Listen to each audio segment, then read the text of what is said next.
After the catastrophe, radio did not die, it simply went mad with the rest of the city. On shortwave, especially in wet weather, when heavy electrical fog hung over the ruins, a man sometimes appeared in the static. He called himself Mr. Val. His voice was warm, old-fashioned, unhurried, the kind of voice late-night hosts used to have, back when the world pretended insomnia was romantic and not a symptom. "Good evening, Toronto," he would say. "If you can hear me, you're not quite alone yet." At first, stalkers thought he was a survivor with a fixed transmitter. Then they thought he was a lunatic baiting people.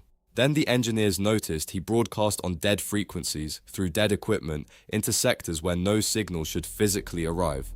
But the problem was never only the voice. The problem was that Mr. Val sometimes knew names. Kirill Razor caught him one night in an empty auto shop near the Don Valley. He was alone, heating a can of beans over a burner, when the old army receiver hissed, then found music. Soft jazz. Then the voice. "Kirill, that is the third time you have looked at the door. There is nobody behind it. Not yet."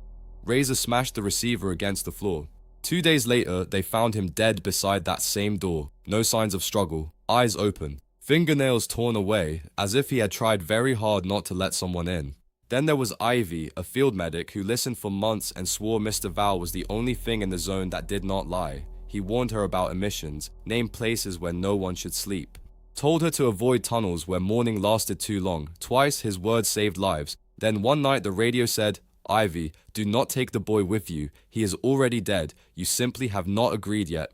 In the morning, the wounded teenager she had dragged for 3 days through North York died of internal bleeding. After that, some called the broadcast a curse, others called it mercy. A few tried to find the studio.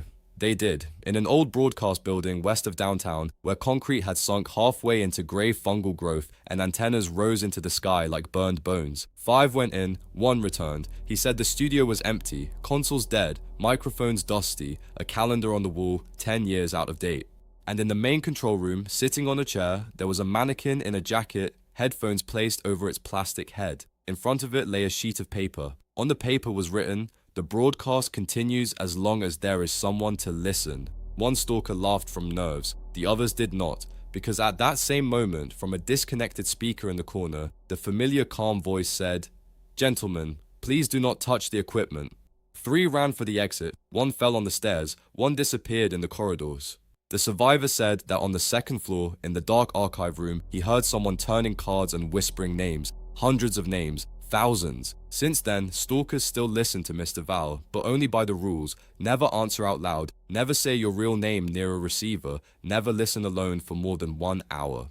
And if, after the music and static, the voice becomes softer and says, "Stay with me after the news, I have a personal message for you," turn the radio off, break the batteries, leave the shelter immediately, because those who stay usually never listen to anyone else again.